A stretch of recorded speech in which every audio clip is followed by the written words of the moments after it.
Good morning, good afternoon, and good evening, everybody. Man, I'll tell you, welcome to September. Oh, mother. Hey, I'm talking to you live from Austin, Texas. My name's Terry. Welcome to Tuesday with Terry. I'm talking to you live from Austin, Texas, where you say it with me now, where the sun is hot, the barbecue is sweet, and all those drinks are free when you hang out with me. Welcome to September. What a month we had in August. I got to tell you, you talk about a revolution, you talk about a revival, you talk about morale going up, you talk about good things happening. Man, August was the month. Now, I took a 2-week vacation in August, and our company, our business did so well. I came home, everything was going so well, I'm going to take another 2 weeks. I got to go away again and just see if things even get better. I mean, how about that, man? I think it's interesting. You can find the good in anything. You can find the good, the silver lining. If you haven't seen that movie, watch it. But you can find the good in everything. My little talk this morning is about thinking big. And I want to also say happy 100. Absolutely 100 episodes. And here we are. Drum roll. 100 is on the books. 100 podcast. Keep your eye out for my book. It's coming out soon, sooner than later. And now that I made that verbal commitment, we actually have to get it done now, Wes. We got to make that happen, right? So... But I want to tell you, I wanted to talk on my 100th podcast. I wanted just to talk with you about maybe trying to expand your mind and thinking a little bit bigger. And I want to tell you a story.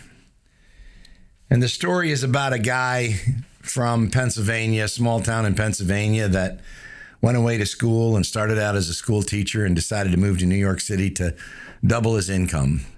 He was making $18,000 a year, and he heard that in New York City you could make $40,000 if you were running a big company wellness center. And so he went out there and interviewed around and ended up working at the World Trade Center. This is back in the 90s.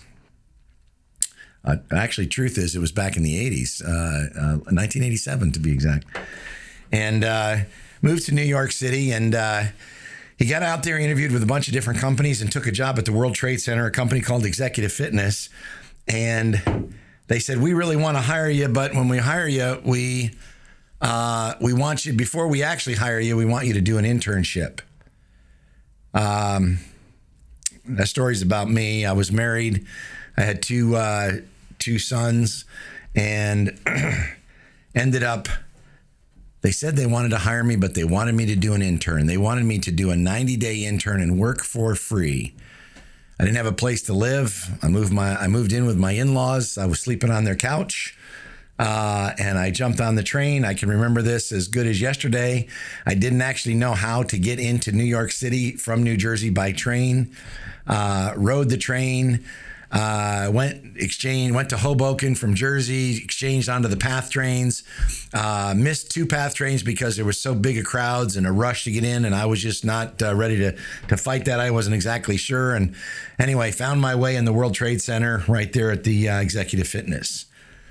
But the truth of the matter is about a month and a half, 2 months into it, I ran out of money. I didn't have a lot of money at the time. I was in my 20s, and I ran out of money. I went to the ATM at the World Trade Center and took out a $300 cash advance. I went upstairs to the president's office, Steve Smith. I knocked on his door and I said, Steve, I love what I'm doing. I love the company, but I'm out of money and I'm down to my last $300. I said, I need to get some work. He said, give me 2 weeks. And they put me on weekend manager. And I was a fitness guy. My whole education was in fitness, phys ed, undergrad, business minor, exercise science, master's degree at Central Michigan. And I was a true fitness guy. I was a purist. I believed in fitness. I believed in helping other people. And I was never part of the sales game. But they asked me to work the weekends. And lo and behold, there were no salespeople on the weekends there at that studio or that club. And people would come in and walk around and want to see the fitness facility or see the gym. And I would tour them around and sign them up. And you know what, to tell you the truth, I was pretty good at it. who better to sell a fitness membership than a fitness guy, right? And tell you all the benefits and tell you all about the things you can do. In any case, I was pretty good at it. And what ended up happening is I migrated out of fitness into sales. So they gave me the weekend manager position. Then there was a smaller location and my career kind of got launched from there. When I started my fitness career, I never really thought of myself as a business person.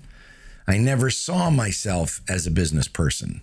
I saw myself as a fitness guy because I wanted to help people and I wanted to help people get into better shape, change their lives. And then as I got more and more involved in the business side of things, I saw that maybe I could make some more money. I could make more money in the sales. I could make more money as a business person, understanding the business. And I learned and grew and learned and grew and learned and grew. And that, jump ahead 20 years till I got involved in Orange Theory. And even when I started Orange Theory Fitness, my goal with Orange Theory Fitness was never to be a CEO of my own company. It was to be a small business guy and own one or two or maybe even three if I got lucky, but 2 or 3 Orange Theory Fitnesses. And at the time, when we started Orange Theory Fitness back in 2010, I thought if I can open up 2 or 3 of these things and make $200,000-$300,000 per studio, you get 3 of these things, I'd be making $700,000, $800,000, $900,000 a year. I mean, that's a pretty good little life there for Uncle Terry. That's a good one, right? So, in any case, I got excited about that. And the truth of the matter is that I told you the first time I ran out of money was in New York City. But the second time I ran out of money was when I invested in Orange Theory Fitness and I took everything that I had in cash. I took everything in my investments and I took everything that I had in my 401k and I liquidated it and came out to $473,000. And I took all of that and I said, I'm going to put this into Orange Theory Fitness because I believe in this concept. And I got committed. And for some of you, $473,000 may not be a lot of money. For some of you, it may be a lot of money. But for me, at the time, it was everything that I had. And I bet the farm. And the reason I share that with you is because when your commitments are bigger, your payoffs are bigger. And when I committed everything, I didn't really have a choice and say, this is not going to work out. I had to make it work because I had everything that I had into this concept. And it was a new concept, and you've heard the stories of everybody calling us Orange Therapy, and they wondered if we were selling orange tennis balls or Orange Julius or orange golf balls, or what were those orange bikes? Were we a bicycle company? Everybody thought that in the early days. But the truth was, I was just not thinking big enough. I was not thinking big enough. I was thinking about as far as I could go. I was thinking about all that I had. And I knew there were bigger things, and I knew there were bigger business guys out there, and I knew there were bigger companies out there, but I was thinking small. And the truth of the matter was, I took that $473,000, and in a couple years, I'd open up a few stores, and I sold those stores for $4.5 million. I 10x that money. And I go, what would happen if I took that money and reinvested it? And so what happens is my vision, my look ahead became bigger. And I said, how can I take $4.5 million and 10x that into 45 or 50 million?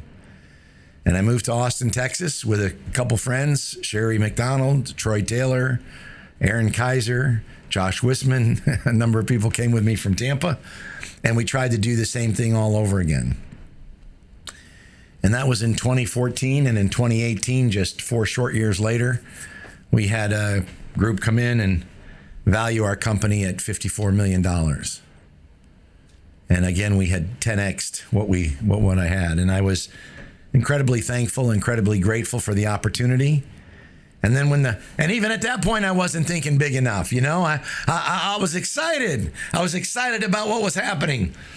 But I wasn't thinking big enough because at the time I only had 18 or 20 locations. And then when I got involved and brought a partner that had the capital to help me expand, the next thing you know, we purchased a market and purchased another market and the third market and the fourth market. And lo and behold, we opened up some stores and sat there with about 135 locations under our belt. And if you ask me today, 13 years later, when I started with Orange Theory Fitness, and I tell this story all the time, we thought if we could get 50 or 100 of these things open, we'd be pretty excited. 1,500 locations, 23 countries, 5 different languages today. It's actually exploded. It's exceeded our expectations. But I ask you this question, as you are starting a business or when you're in your job or what you're doing today or what you're trying to do today, have you actually sat down with a blank sheet of paper and asked yourself, am I thinking big enough? Am I looking forward? And are my goals just a little bit what I think I can achieve? Or what would it look like if this, and this were to take place? Are you really thinking big enough? Because the bigger the commitment, I promise you, the bigger the payoff. And a lot of times we look at that in our own lives and we say, boy, I would love, a lot of people see some of the, and listen, there's a lot of people out there that have done a lot better than me. So I'm not saying any of that. I'm just sharing a story with you. But some people see my success, but what they don't see is the adversity and the sacrifice and the commitment that took in order to get to where we are today. Nobody hears about the times that I almost ran out of money or that I was broke, flat out broke and didn't have enough money. Nobody hears about the problems that I have had with some partners. Nobody hears about the problems with employees and when, nobody's there to show up and you have to get up at 3:30 in the morning to be there by 4:30 in the morning. Nobody knows about the times that people had heart attacks in my business and, scary moments, right? When people are exercising and they go down on the floor, right? So all I'm suggesting is a lot of times you look at people and you see their success, but you never see the adversity. You never see the things that they struggle through in order to achieve that success. Remember, and I said this a couple podcasts ago, failure is not the opposite of success. Failure is part of your journey of success. And so when you think about thinking big and the big payoffs, you have to take a look and go, what is really your North Star? And what obstacles are holding you back from thinking bigger? Is it your own brain power? Is it that you don't have a mentor? Is it that you don't have a group of people around you to learn from? Get that group of 5 on your personal advisory board. Join a YPO group. Join the Rex Roundtable. There's a plug for you, Eddie. But I'm just saying is join those groups where you can learn from other people. If you have ever gone to your ATM machine and you've tried to get $100 or $40 or $20 with whatever, and it spits out a little paper for you and it says insufficient funds. I don't know if that's ever happened to you, but that's happened to me. That creates a lot of anxiety. And that creates a lot of questions in your mind and self-doubt in your own mind. And the reason I bring that up is because that's kind of where you find yourself many times, or I found myself at the bottom, and I've tried to figure out a way to work myself out of it. And the best thing you can do is never get to that spot, but spend the time and the effort planning around that so that you don't get to that spot. And part of that is sitting down with a blank sheet of paper and thinking bigger. Where are you going to be in 3 months from now? Where are you going to be in 6 months from now? Where will you be in a year or 5 years from now? And what does it take? What's the first thing I need to do? What's the second thing I need to do? What's the third thing I need to do? What do you need to do to become a champion at your business? What do you need to do to become a champion at your job? What do you need to do to become a champion in your life?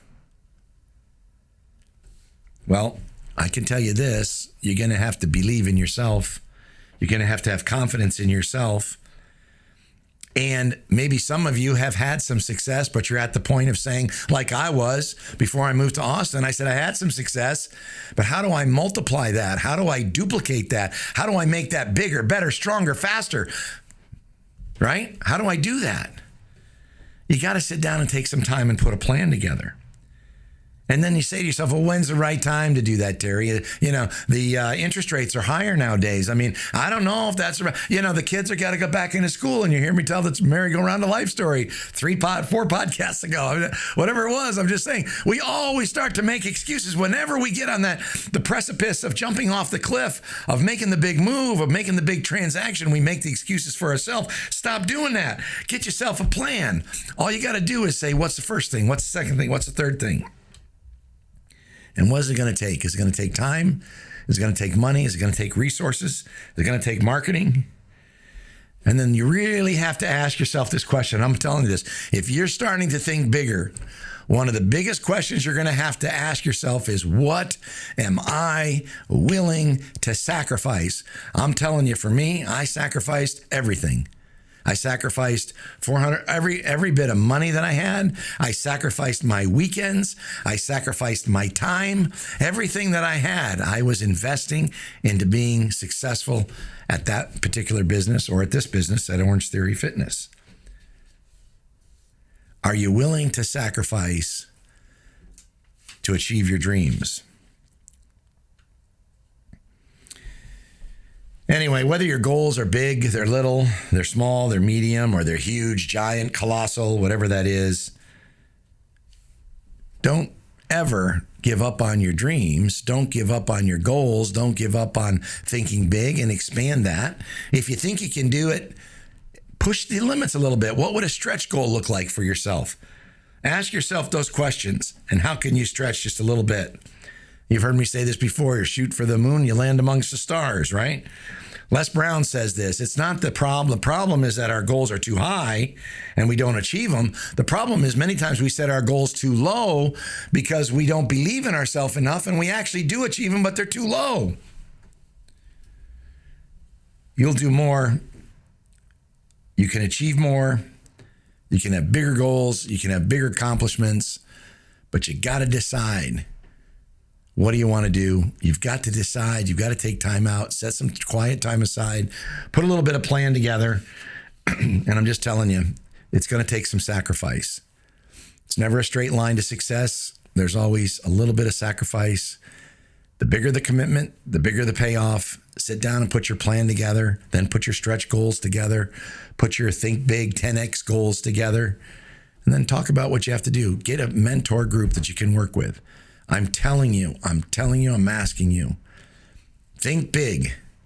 We're coming up into September, coming into the fourth quarter here. Think big about that. You're starting to now put your plans together for 2024. And as you do that, start thinking big. Start thinking about what you're willing to sacrifice. Start thinking about the pieces and parts that you need in order to do that. I wish each of you great success. I wish each of you the best of the best. I hope your August was as good as mine. And I know many of you had a very successful August out there. I wish you the best in September. God bless, and all the best in thinking big and getting committed. My name's Terry. I'm your friend.